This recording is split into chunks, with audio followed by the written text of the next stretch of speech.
They say you can feel it, when a soul is preparing to leave, that the air in the room changes, becomes thinner, like the space between a breath in and a breath out is stretching further and further.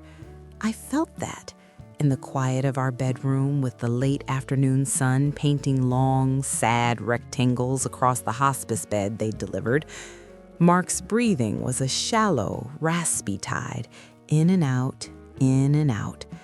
I held his hand, the bones so prominent now under papery skin, and I whispered all our old secrets, the name of our first car, the street where we shared our first kiss, the silly song we made up when our daughter, Chloe, was a baby. I was talking him home, or talking him through. I wasn't sure which. And then the doorbell rang.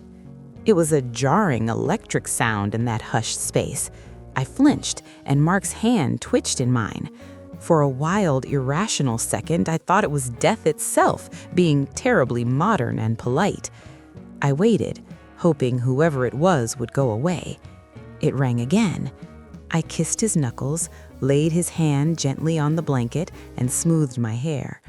I looked a wreck. 3 days in the same sweatpants, eyes sandpapered raw from crying and lack of sleep. The porch was empty except for the brutal July heat. Then I saw it, leaning against the frame of the screen door. A small, square envelope, no postage, hand-delivered. My name, Eleanor, was written in a flowing, feminine script I didn't recognize. There was a weight to it, a thickness, a card. A part of me, the part that had been a wife for 27 years, a mother, an organizer of things, thought it was just another kindness, another condolence in advance from a thoughtful friend or neighbor. We'd been flooded with them for weeks as Mark's cancer moved from treatable to relentless. Casseroles, cards, offers to walk the dog, the community wrapping its arms around a tragedy they could see coming. I took it inside, the paper cool against my fingers. I didn't open it then. The moment felt too sacred, too fragile. I returned to Mark's side, slipping the envelope onto the cluttered side table next to medicine bottles and damp cloths. It sat there, a silent white rectangle, while I resumed my vigil, while I told him how brave he was, while I told him it was okay to let go, while I told him Chloe was flying home tomorrow and to please, please wait for her. He waited. He left us just after dawn, his last breath not a gasp, but a sigh, a release. I was alone with him when it happened. The room did change. The clock's ticking, which had been a heartbeat, suddenly became just a clock again. The long fight was over. The following days were a blur of devastating clarity. Phone calls, Chloe's arrival, her collapse in my arms at the airport, the funeral home, the obituary, picking a suit for him to wear. People moving in and out of my house like a slow-motion film, their voices muffled, their touches gentle. Through it all, that card sat on the side table in our bedroom, untouched. It became part of the landscape of grief, just another thing to be dealt with later. It was 3 days after the funeral when later arrived. The house was finally quiet. Chloe was asleep, exhausted. I was moving through rooms, picking up empty glasses, folding blankets, trying to find a task to keep the howling silence at bay. I went into our bedroom to strip the hospice bed, a task I'd been dreading. The medical supply company was coming in the morning to take it away. And there was the envelope. I picked it up. It felt heavier than it should. Sitting on the edge of my own unslept-in bed, I slid my thumb under the flap. It was a condolence card, expensive, heavy paper, a simple, tasteful image of a single bird in flight on the front. I opened it. The printed message inside read, "With deepest sympathy for your loss." But it was the handwritten note below that stopped the air in my lungs. Eleanor, my heart is shattered into 1,000 pieces. This pain, it feels unbearable. I loved him so completely. I know you gave him a beautiful family life, and for that I will always be grateful. But we had a world of our own, A secret garden where we were truly alive. He was my forever. I don't know how to face tomorrow without him. Please, in time, find it in your heart to understand. With shared grief, Sarah. The words swam on the page. Secret garden, my forever, shared grief. Sarah. Mark's work wife, that's what he called her jokingly for years. Oh, Sarah handles that at the office. She's my right hand. Don't worry, Ellie, she's married too. Sarah, who had sent thoughtful gourmet baskets when he first got sick. Sarah, who had called me directly a few times to coordinate his work disability paperwork, her voice always dripping with such professional, compassionate concern. How is our brave guy today? Our brave guy. I'd been grateful for her. She'd been a bridge to the normal world he was leaving behind, the world of projects and deadlines he loved. I'd even told him once, "You're lucky to have such a supportive colleague." He squeezed my hand and said, "I'm lucky to have you." I sat there, the card a live wire in my hand. The date. I looked at the postmark. There wasn't one. It was hand-delivered. I looked at the date she'd written inside. It was dated the day before he died. The day I was holding his hand, whispering our love story, while she was writing about their secret garden. A cold, sick clarity washed over me. This wasn't a confession of a simple office flirtation. This was the declaration of a rival, a woman who believed she had an equal, if not greater, claim to my husband's heart, who had the breathtaking audacity to send her mourning to my doorstep, to insert her grief into mine. Grief, which had been a vast gray ocean of sadness, suddenly crystallized into something sharp and dark and furious. My hands began to shake. I carefully, deliberately placed the card back into its envelope. I didn't cry. I felt frozen. The man I had just buried, the man whose head I had cradled, whose life I had celebrated, was a stranger. And this woman, Sarah, had a key to him I never did. You build a life with someone brick by brick, memory by memory. You think you know the sound of every one of their silences. You think you can map the landscape of their heart blindfolded. But what if the map is wrong? What if the territory belonged to someone else all along?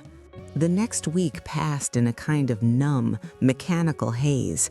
I performed all the necessary tasks. I met with the lawyer about the will. Simple, everything to me and Chloe. I went to the bank. I watered the plants Mark had always tended. I smiled at Chloe, trying to absorb some of her fresh, daughterly grief, all the while carrying the cold, hard stone of Sarah's note inside my chest. I said nothing to Chloe. The betrayal was mine to digest first, a poison I couldn't yet share. To speak it would make it real in a new, irrevocable way. It would shatter the image of her father she was clinging to, the hero who fought bravely. I couldn't do that to her. Not yet.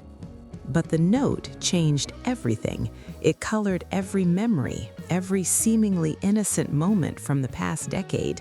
The late nights at the office for big project launches, the team building weekend in Napa, the way he'd sometimes be distracted on his phone, smiling at a text and say, "Just work, hun. Sarah's cracked the code on the Henderson account." Sarah. I became an archaeologist of my own life, sifting through the past for buried clues. I started in the most obvious place, his phone. It was charged and sitting in the kitchen drawer with his wallet and keys. He hadn't used it in the final weeks. My heart hammered as I picked it up. I knew his passcode, our anniversary, a sign of trust or carelessness. The text messages with Sarah were professional, clean, too clean. Discussions of meetings, client notes, file names, nothing personal, no emojis, no "how was your weekend?" It had been scrubbed, or more likely they used another method, a messaging app, an email account I didn't know about. His main email inbox was a jungle of newsletters, receipts, and work correspondence. Searching Sarah brought up hundreds of mundane threads. But I noticed something. For the last 2 years, the frequency of emails dropped dramatically, as if their need for official, traceable communication had lessened because they had another channel. I needed to see his office, the home office he'd used for years, a converted sunroom at the back of the house. It was his sanctuary, filled with his engineering textbooks, model bridges, and the giant worn leather chair he loved. I had avoided it, the sight of his empty chair too painful. Now I approached it not as a shrine, but as a crime scene. The room smelled like him, old paper, coffee, and his sandalwood aftershave. It was neatly organized, everything in its place. I started with the filing cabinet, taxes, insurance, house deeds, car manuals, all joint, all ordinary. I moved to his desk drawers, pens, paper clips, a half-finished pack of mints. In the bottom right drawer, under a stack of graph paper, I found a small locked metal firebox. My breath caught. I'd seen this box before, years ago. He'd said it was for our passports and birth certificates, which were actually in the safe deposit box. I'd never thought to question it. I rattled it gently. It wasn't heavy. I searched the drawer again, my fingers running along the underside of the desk, behind the drawers. Nothing. I looked at his bookshelf, at the row of identical leather-bound professional journals. My eyes landed on the one for 5 years ago. I pulled it out. It was heavier than it should be. Tucked behind the hollowed-out pages was a small silver key. The key fit the firebox perfectly. Inside, there were no love letters, no printed emails. He was an engineer, methodical to his core. He kept records. There were receipts, credit card slips from a gas station I didn't recognize, a boutique hotel in a city 2 hours away, a fancy restaurant in that same city. They were dated sporadically over the last 7 years. The most recent was for a pharmacy, for a prescription of Cipro filled 8 months ago, an antibiotic. The name on the receipt was Mark, but the pickup was in that distant city. Beneath the receipts was a lease agreement. It was for an apartment, Unit 4B at the Linden Courts, in that same city 2 hours away. The lease was under the name M. Bennett, our last name. The start date was 5 years, 3 months ago. The monthly payments were auto-drafted from an account I didn't recognize, a checking account at a credit union I'd never heard of. My hands were ice cold. A secret apartment, a secret bank account, a secret life. And at the very bottom of the box was a single photograph. It was a casual snapshot printed on glossy photo paper. Mark, looking younger, healthier, his smile relaxed and full of a light I hadn't seen in years. He was sitting on a park swing, and he was not alone. On his lap, held securely in his arms, was a little boy, a boy with Mark's unmistakable smile, his same cowlick at the front of his hair. The boy was laughing, his head thrown back. He looked about 4 years old. The world tipped on its axis. The air was sucked from the room. I heard a high, thin ringing in my ears. I clutched the edge of the desk. A child. There was a child. The math was brutal. The lease started 5 years ago. The boy in the picture was about 4. It lined up. It lined up perfectly with the extended business trip Mark had taken to oversee a remote project installation. He'd been gone for 3 weeks. He called every night, sounding tired but happy. He'd brought back a silly t-shirt for Chloe and a beautiful scarf for me, a scarf I'd worn for years, until today. I stared at the boy's face. My husband's eyes looked back at me. This was not just an affair. This was a parallel family, a second life. While I was helping Chloe with homework, while I was nursing my own mother through her final illness, while I was planning our silver anniversary party, he was driving 2 hours away to another home, to another woman, to his son. The grief that followed was violent and silent. I didn't scream. I dry heaved over the wastebasket. I curled into a ball on the floor of his office, the photograph digging into my palm. The betrayal was no longer an abstract pain about stolen affection. It was concrete. It was financial, our joint earnings funding this other household. It was emotional, his energy, his joy, his fatherhood, divided. It was a fundamental rewriting of our entire history. After a long time, I pushed myself up. I placed everything back into the firebox, except the photograph. I locked it, returned the key to its hiding place. I took the photo and Sarah's condolence card to my own bedroom. I slid them between the pages of my own journal, a secret now folded inside my secret. I had the facts, but I needed to understand the story. I needed to see it. I needed to see her. The address on the lease was burned into my mind. The Linden Courts, Unit 4B. A plan, cold and precise, began to form in the emptiness where my heart used to be. I wasn't ready for confrontation. Not yet. First, I needed to witness. I told Chloe I needed a day to myself, to drive and clear my head. She hugged me, her eyes worried. "Are you sure, Mom?" I assured her I was. I packed a water bottle, put on sunglasses, and filled the car with gas. The 2-hour drive felt like an out-of-body experience. I passed familiar landscapes that now seemed like lies. Every mile marker was a mile further into the life he kept from me. When the GPS announced my arrival, I found myself in a pleasant, middle-class apartment complex. Brick buildings, tidy lawns, a playground. It was normal, horrifyingly normal. I parked at the far end of the lot with a view of Building C, where 4B would be. My hands were slick on the steering wheel. What was I doing here? What did I hope to see? And then I saw her. She emerged from a ground-floor apartment holding the hand of a little boy. Sarah. I'd only seen her in a tiny LinkedIn profile picture, but it was her. She was pretty in a soft, approachable way, long brown hair, jeans, a simple blouse.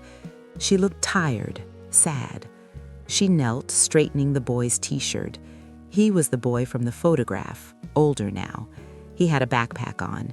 She kissed his forehead, and he ran toward a waiting school bus that had pulled up to the curb. As the bus drove away, she stood there, watching it go, her arms wrapped around herself. She looked thin, fragile. She looked like a grieving woman. Because she was. She had lost her partner, the father of her child. In her reality, I was the other woman, the legal wife, the public mourner, the one who got the funeral and the sympathy and the will. She was left with a secret, a fatherless son, and a condolence card she'd sent into the void. In that moment, the fury inside me didn't lessen, but it twisted, becoming more complex. This wasn't a cartoon villain. This was a woman living in the prison of a secret they built together. And my husband, the man I loved, had built the walls for both of us. I watched her go back inside. I sat in my car for a long time, until the sun was high in the sky. I had come for evidence, for fuel for my rage. I had found something worse, a mirror. Have you ever held two truths in your hands, each one canceling the other out? The truth of 27 years of marriage and the truth of a little boy's smile, identical to his father's. You can't hold both. One must shatter. The problem is, when it does, it cuts you so deeply, you fear you'll never stop bleeding. The drive home was a tunnel of white noise. The image of that little boy, his little boy, boarding the school bus, played on a loop behind my eyes. His small hand in Sarah's, his trusting face turned up to hers. He had no idea his world had just collapsed. He only knew Daddy was gone.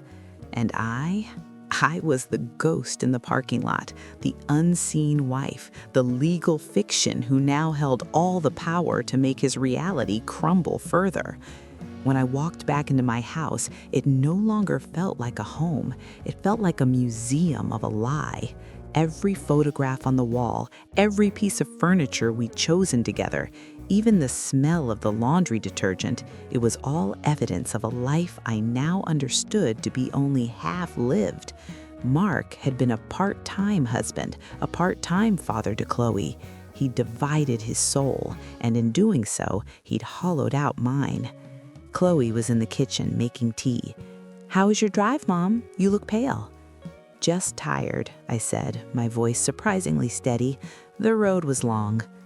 I needed to know more. The firebox had given me the architecture of the betrayal, but not the daily human cost. I needed to access that secret bank account. The lease was auto-drafted from it. The credit union was regional, with branches in the city where Sarah lived. I found a statement at the bottom of the firebox. It had been mailed to the secret apartment. He must have brought it home to file. The account number was there. The balance, as of 3 months ago, was just over $18,000. $18,000 of our money. Money that could have been Chloe's college fund, a dream vacation, security for my retirement. Money that had paid for a swing set in a secret backyard, for groceries in a secret kitchen, for medicine for a secret child. I called the credit union, posing as Margaret Bennett, M. Bennett. I said I'd lost my online banking password and needed to verify some details to get access. I had the account number, the social security number I knew by heart, the address on the lease. The customer service representative, after some security questions about recent transactions, which I guessed based on receipts, reset the password to a temporary one. My hands trembled as I logged in on my laptop. There it was, the secret financial life. Monthly deposits from our joint checking account, transfers I must have vaguely noticed but attributed to investments or savings he managed. $1,500 a month, like clockwork, for 5 years. That was $90,000. Gone. There were payments to Linden Courts, to a pediatrician's office, to a Little Explorers preschool. There was a recurring payment to a Sarah Bennett. Sarah Bennett. She'd taken his name. Not legally, of course, but for all intents and purposes, in that other life, she was his wife, Mrs. Bennett, the mother of his son. The rage returned, hot and cleansing. It burned away the confusing pity I'd felt in the parking lot. This was calculated. This was a systematic diversion of our family's resources. He had provided for them, protected them, built them a life, while I trusted him implicitly. I needed to see her again, not as a ghost, but as a person. I needed to hear her voice, to look into the eyes of the woman who had shared my husband, who believed their love was a secret garden. I crafted a plan. It was risky, but grief and fury had made me bold. Using a private browsing window, I found her professional profile. I found the firm's main number. The next morning, after Chloe left to meet a friend, I made the call. "Hi, could I speak to Sarah Bennett, please?" I asked, my voice friendly and neutral. "One moment, I'll connect you." My heart thundered. I hadn't expected it to be so easy. "This is Sarah." Her voice came on the line. It was the same voice from the past, the one full of compassionate concern. Now it sounded like the most expertly crafted deception. "Hi, Sarah," I said, forcing a light, professional tone. "This is Eleanor Vance from Milford and Associates." I plucked the name of a real accounting firm from the internet. "We're finalizing some of the estate paperwork for the late Mark Bennett. There are a few beneficiary designations that are unclear, and we wanted to confirm your relation to the deceased for our records." There was a long, dead silence on the other end of the line. I could hear her breathing stop, then restart, shallow and quick. What?" she finally whispered. Your name, Sarah Bennett, appears on several documents linked to a secondary account. We just need to clarify if you are a familial beneficiary so we can process the distribution correctly. Another silence, thicker this time, then a small choked sound. He put me in his will? The hope in her voice, fragile and desperate, was like a physical blow. He hadn't. The will I had with the lawyer was simple and left her nothing. He had protected his public legacy while letting her believe. The details are still being reconciled, I said, my voice hardening just a fraction. Perhaps it would be best to discuss this in person for confidentiality. Yes, she breathed, urgency replacing shock. Yes, of course. When? Where? Are you free for coffee this afternoon? There's a place called the Daily Grind on Elm Street in your city. Say 2 p.m.? I'll be there. And the line went dead. I sat back, stunned by my own audacity. I had just baited a trap with the one thing she wanted most: recognition, a piece of him, validation of their forever. I drove back to that city, a different woman than the one who had driven there yesterday. Yesterday was a spy. Today was a prosecutor. I arrived early, chose a corner table in the back of the quiet coffee shop. I watched the door. She arrived 5 minutes early, her eyes scanning the room nervously. She looked even more fragile in person, her face pale without makeup, dark circles under her eyes. She was wearing a simple black dress, mourning clothes. She didn't see me at first. When her eyes landed on me, they widened in confusion, then darted away, looking for the accountant she expected. I stood up. Sarah. Her head snapped back to me. The confusion deepened, then slowly, horribly transformed into dawning recognition and utter terror. She knew my face from social media, from the few company events she might have attended from a distance. The color drained completely from her face. "Eleanor?" she whispered. "Please," I said, gesturing to the chair opposite me. My voice was calm, ice cold. "Sit down. Let's talk about my husband's estate." She moved as if in a trance, sinking into the chair. Her hands clutched the strap of her purse like a lifeline. "You," she finally managed. "It was you on the phone." "Yes." "Why?" The word was a plea. "You sent me a card, Sarah. You invited me into your grief. I thought I should return the courtesy." I took a slow sip of my water, letting the silence between us grow heavy and sharp. "You loved him so completely," you said. Tears welled in her eyes, but she didn't look away. A flash of defiance sparked there. "I did. We did." "Tell me," I said, leaning forward slightly. "Tell me about this secret garden. I was busy tending the public one for 27 years. I'd like to know what was so special about yours." It was cruel. I meant it to be. She flinched, but the defiance held. "You don't understand," she said, her voice gaining a little strength. "What we had it was real. It wasn't about hurting you. It was about a connection we couldn't find anywhere else. He was trapped in a routine, a life that didn't fulfill him anymore. A life that included me and our daughter," I stated flatly. "He loved Chloe," she said too quickly. "He talked about her all the time. But with you, it was comfortable, old history. With me, he felt alive. He was passionate. He was happy." Each word was a scalpel. I kept my expression impassive. "And the boy, is he happy?" All the air left her. She stared at me, utterly exposed. The last shield shattered. "Jacob," she whispered, the name a sob. "Jacob. My husband had a son named Jacob. a piece of information so monumental it seemed to warp the space around our table. "How old is Jacob?" I asked, though I knew. "He just turned 5, she said, and a tear finally spilled over. "He looks just like him. He has his laugh." The image of the laughing boy on the swing seared my mind. I had to steady myself. This was the moment, the confrontation.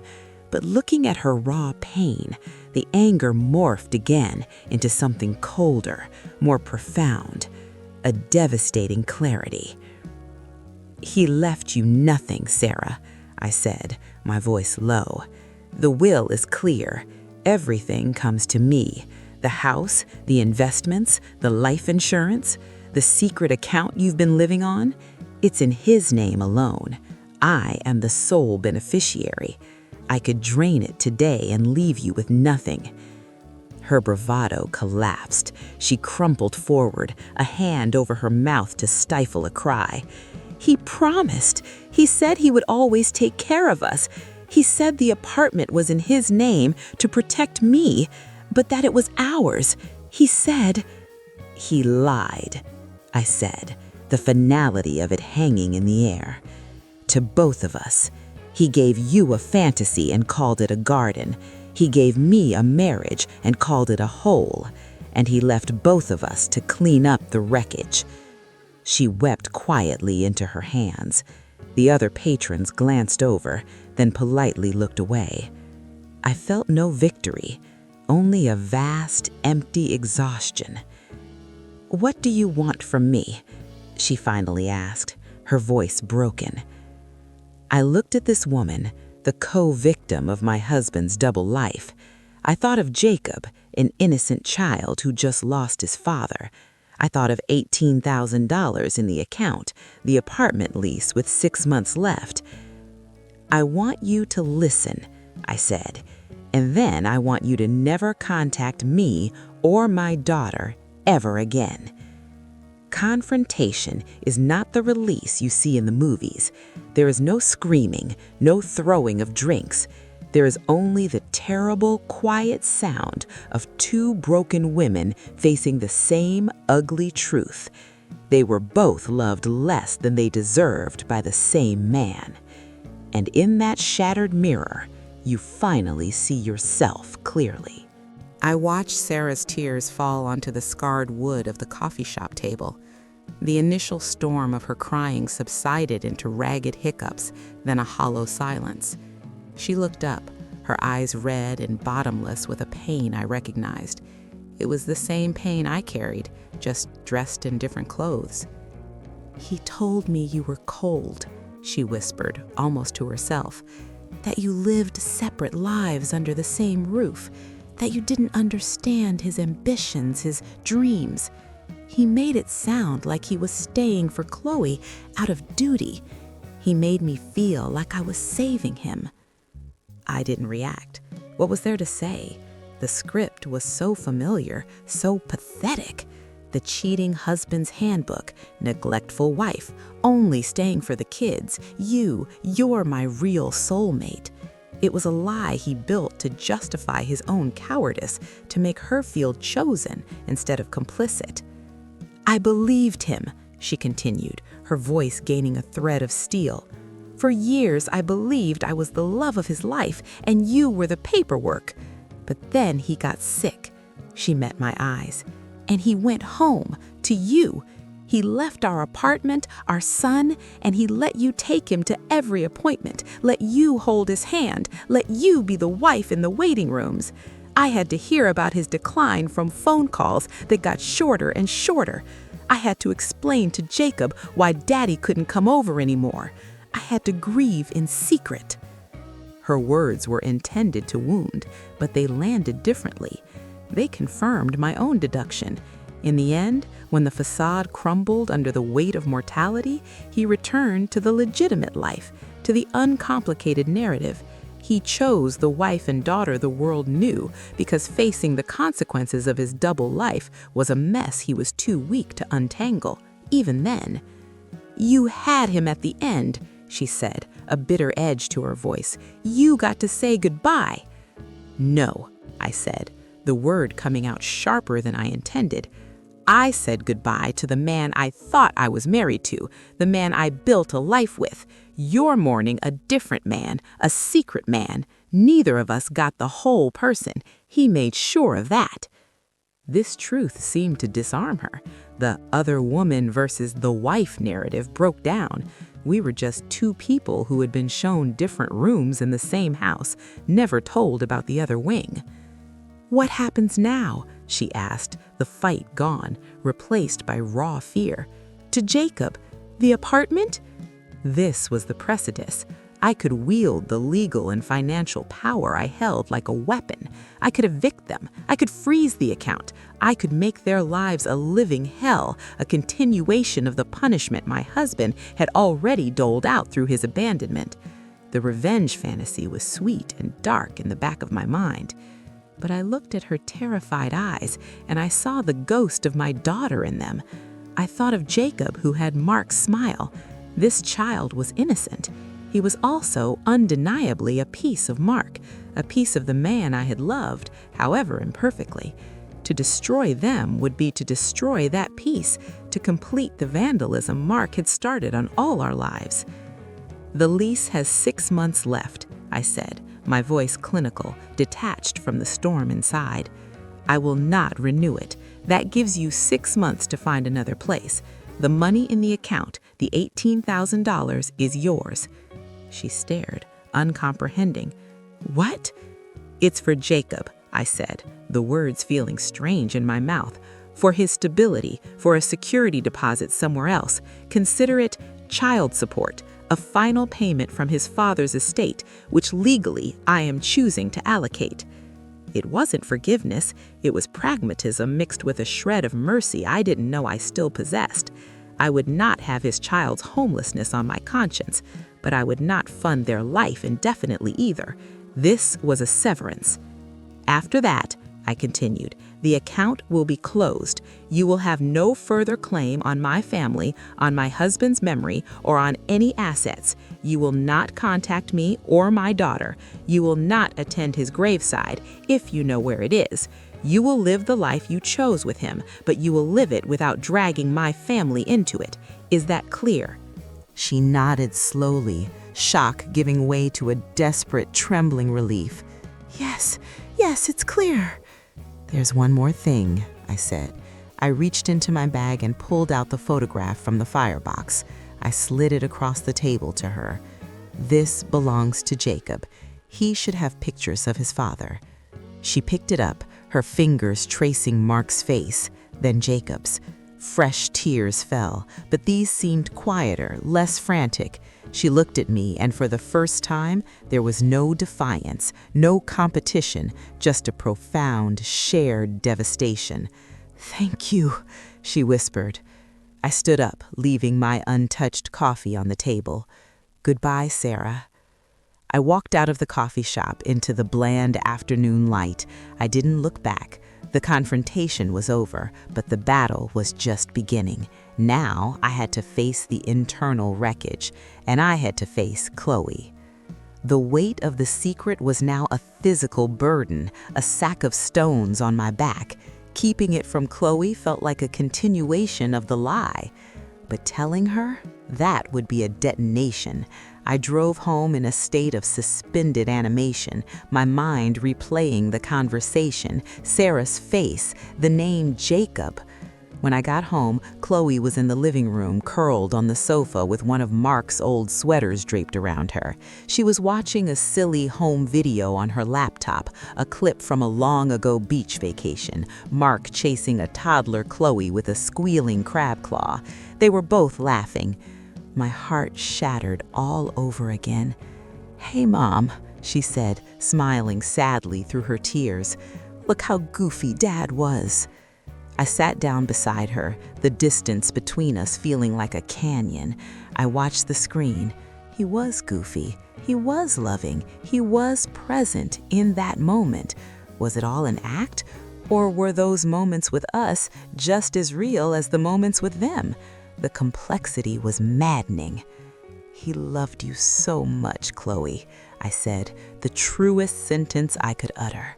I know, she said, sniffling. She leaned her head on my shoulder. I just miss him. I held her, breathing in the scent of my daughter, the one pure and true thing to come from my marriage. The secret burned on my tongue. You had a brother. Your father had another family. I swallowed it down. It was a poison I couldn't give her. Not now, maybe not ever. But the world has a way of forcing truth into the light.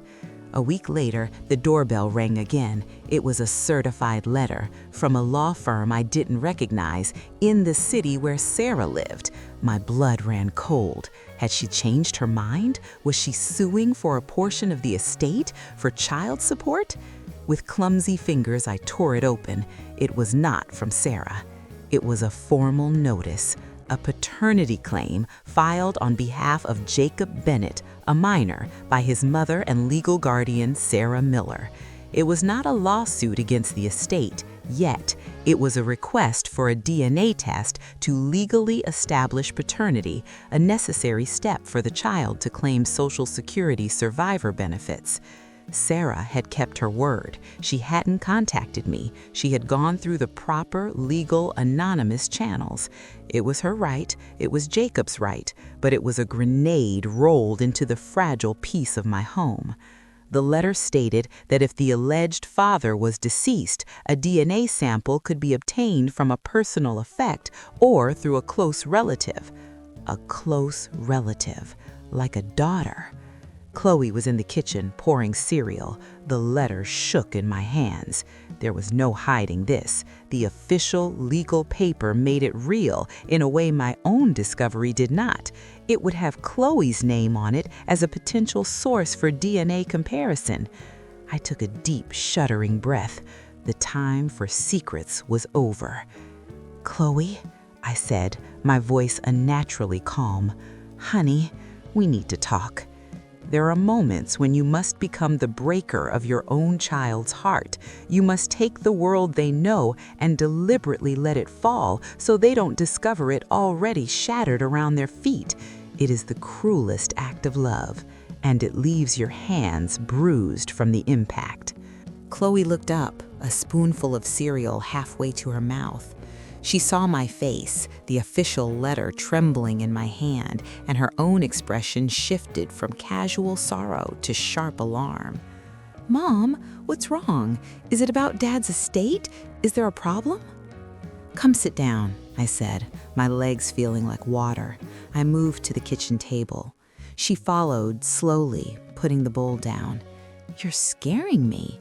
I placed the letter on the table between us, but didn't let go. Something has come to light, something about your father, something I only just found out myself, and I need to tell you before this, I tapped the paper, makes its way to you officially. Her eyes, Mark's eyes, locked onto mine, wide and trusting. That trust was about to be obliterated. I felt like a monster.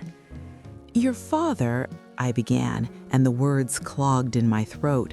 I started again. The cancer, the man we cared for, the man we buried, he was not the whole story. I was fumbling. I took a steadying breath. He had a relationship with a woman from work, Sarah. It was long-term. It wasn't just an affair, Chloe. Her face went still, a mask of confusion. What are you saying? He had another life. I forced the words out, blunt and terrible. In another city. He had an apartment there, a bank account I didn't know about, and he had a child, a son. He's 5 years old. His name is Jacob. The silence that followed was absolute. It was the silence of a world being unmade. Chloe stared at me unblinking. Her brain was trying to process the words, to assemble them into a meaning that made sense, and failing. No, she whispered, a tiny reflexive sound. This letter, I said, sliding it toward her, It's a paternity claim from Jacob's mother, so he can get Social Security benefits. They need DNA to prove it. They might ask you, as his closest relative, to provide a sample. She didn't look at the letter. She kept staring at me, her eyes searching my face for a sign this was a cruel joke, a mistake. A brother? The word was foreign on her lips. I have a 5-year-old brother? Yes. And you knew? While he was sick? While we were saying goodbye? Her voice began to rise, quivering with the first tremors of shock. I found out after. I found a card from her, and then I found proof. I've been trying to understand it myself. I met with her just once to understand. You met her? This was a new, fresher betrayal. Mom, how could you not tell me? Because I was trying to protect you. The words burst out of me, ragged. Because your world had already fallen apart, and I was trying to hold the pieces together for you. Because finding out your father was a stranger is a pain I never wanted you to feel. But it's my father, she screamed, the dam breaking. Tears erupted, hot and furious. It's my life he lied to. It's my family he duplicated. She stood up so violently her chair screeched backwards. A brother. All this time I was an only child, and I had a brother, and he's just a little kid who lost his dad too. Her mind was racing, connecting horrific dots. Did he love him? Did he go to his soccer games? Did he love him more? The last question was a shard of glass to my heart. It was the question I had asked myself 1,000 times. I don't know, I said, my own tears falling now. I think he loved in pieces. He gave pieces to us and pieces to them. No one got the whole thing. It was all a lie. Chloe grabbed the letter, her eyes scanning the legal jargon. Seeing it in print made it real for her, too. Her anger found a new target. So what, we just send them a cheek swab? We just prove it? And then what, we have to share Dad's memory with them? We have to see this kid at Christmas? No, I said firmly, finding a sliver of steel in the chaos. No, I made an agreement with her. Financial support for a transition, then no contact. This letter is just for the government. It's for Jacob's future. It's not an invitation into our lives. But he's my brother, she cried again, the word now a torment. That doesn't just go away because you sign a paper. That's a person, a little boy who is part of my dad. Her reaction was everything I feared, and yet more mature than I'd imagined. Her grief was instantly intertwined with a confused, aching empathy for this unknown child. She was heartbroken, betrayed, and yet her innate kindness was reaching out toward the other victim. The next days were a dark, silent storm. Chloe vacillated between fury at her father, anger at me for withholding the truth, and a deep, melancholic curiosity about Jacob. She spent hours online in a fruitless search for any trace of him. She looked at old photos of Mark, searching his face for the secret. The home videos were now too painful to watch. Was he thinking of his other son while pushing her on the swing? I contacted the lawyer handling the estate. I explained the situation. His professional demeanor barely flickered. Unfortunately, not uncommon, he said with a weary sigh. He advised that the most straightforward path was to comply voluntarily with the DNA request.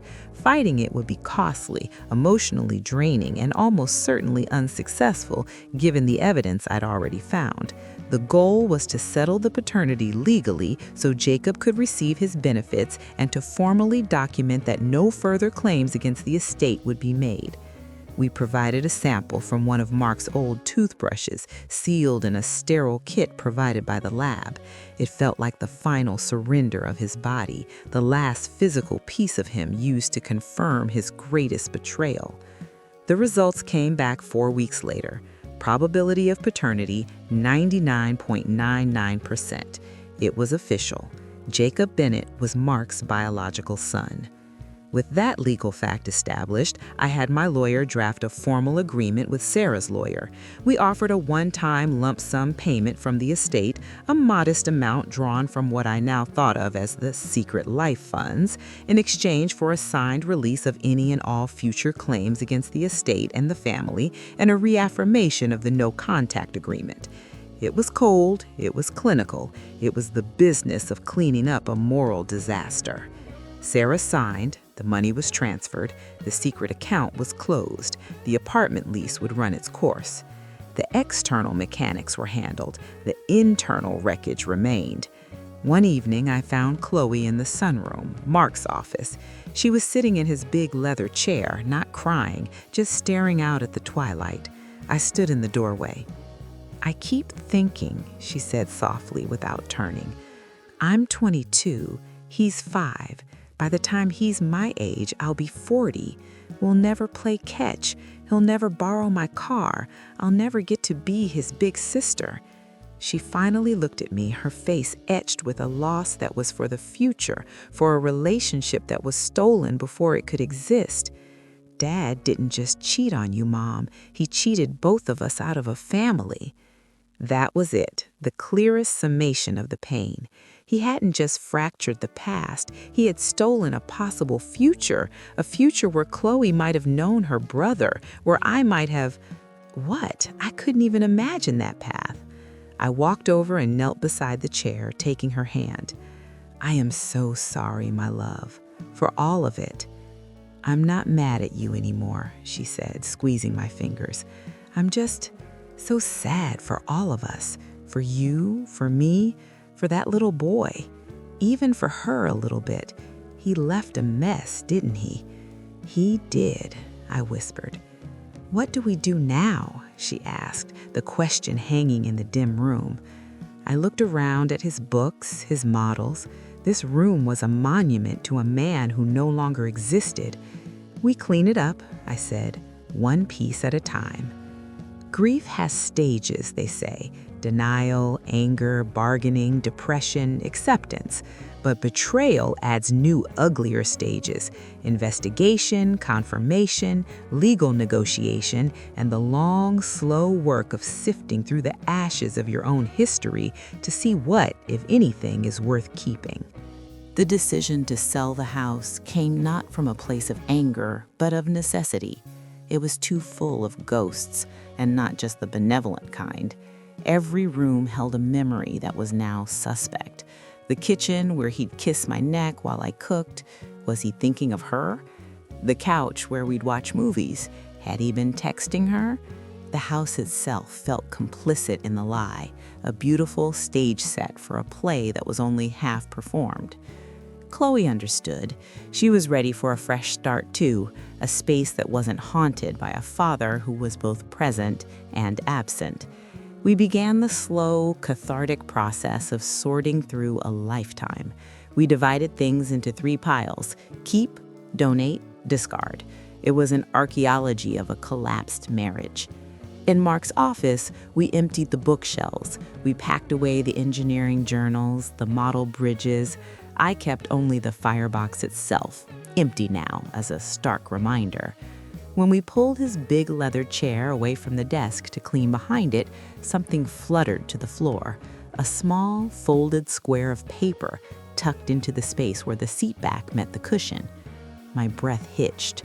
Chloe froze, looking from the paper to my face. "It's probably just an old receipt," I said, but my voice lacked conviction. "Open it," she whispered. I picked it up. It was a piece of stationery from a hotel, the same boutique hotel from the receipts.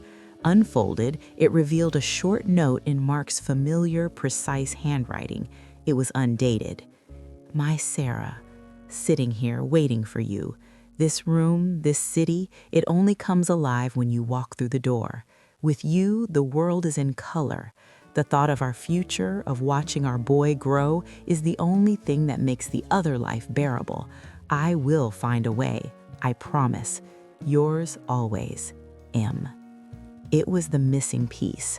the love letter, the proof that the secret garden wasn't just a fantasy in Sarah's head. He had written the script for their romance, casting himself as the trapped hero and me as the jailer, the other life he had to make bearable. Our life, the one with our daughter, our home, our shared history. Chloe read it over my shoulder. She made a small, pained sound like a wounded animal. "He was planning to leave us," she said, her voice hollow. "He was just waiting for the right time." Or he was telling her what she needed to hear to keep the secret going, I said, but the words felt weak. The note felt sincere.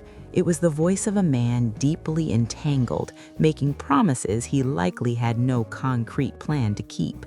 It was the most painful discovery of all, not evidence of a tawdry affair, but of a deep romantic commitment that existed alongside his commitment to us.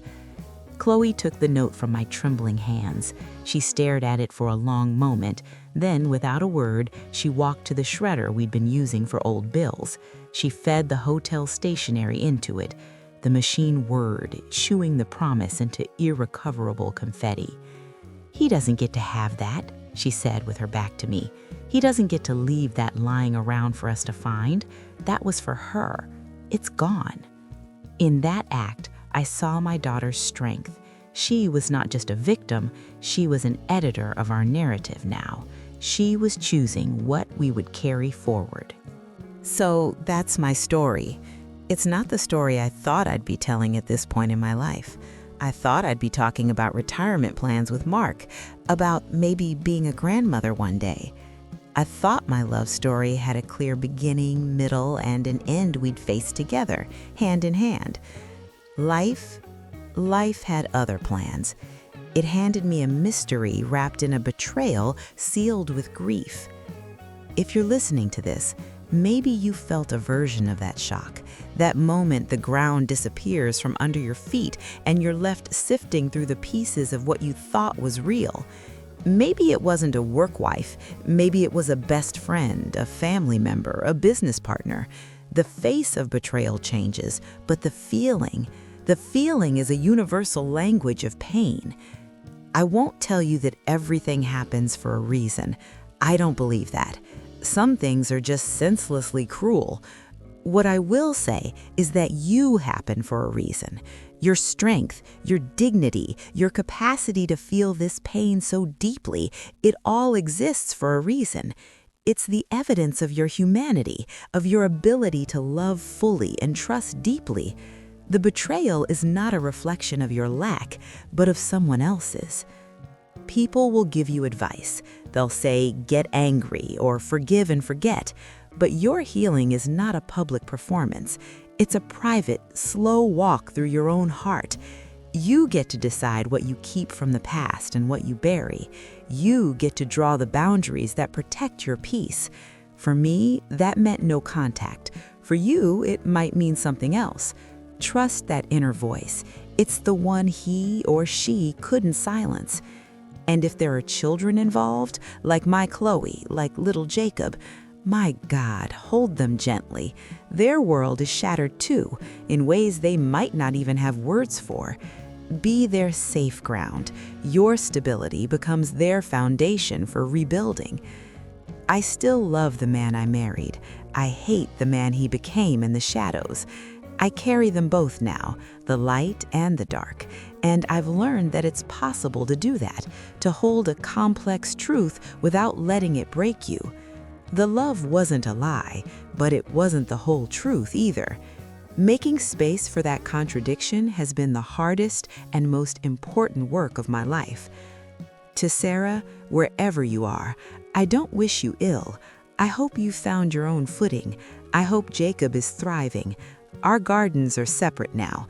I'm tending to my own. And to you, listening, be gentle with yourself. The path out of the wreckage is built one deliberate, weary step at a time. There will be days the grief feels fresh again. There will be days you feel surprisingly light.